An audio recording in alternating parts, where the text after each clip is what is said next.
మనం చిన్నప్పుడు ఎంతో ఇష్టంగా తినే సేమియా ఐస్ చేయడం ఎంత ఈజీనో చూపిస్తానండి. ముందుగా ఒక కప్లో 1 స్పూన్ కార్న్‌ఫ్లోర్ వాటర్ వేసి కలిపి పక్కన పెట్టుకోవాలి.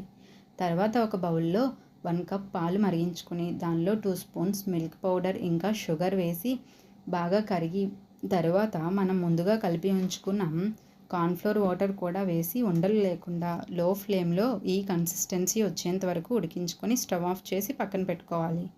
తర్వాత ఒక బౌల్లో 2 స్పూన్స్ సేమియాను లైట్గా వేయించుకొని పలుకుగా ఉడికిన తర్వాత తీసి పక్కన పెట్టుకోవాలి. మనం ముందుగా కలిపి ఉంచుకున్న మిక్సర్లో 1 స్పూన్ వెనిలా ఎసెన్స్ వేసి బాగా మిక్స్ చేసుకొని మనం ఉడికించుకున్న సేమియాను కూడా వేసి ఐస్ క్రీమ్ మౌల్స్లో ఫిల్ చేసుకొని 7 అవర్స్ ఫ్రిడ్జ్లో ఉంచుకుంటే ఎంతో టేస్టీ అయిన సేమియా ఐస్ అయితే రెడీ అవుతుంది. మీరు కూడా ట్రై చేయండి.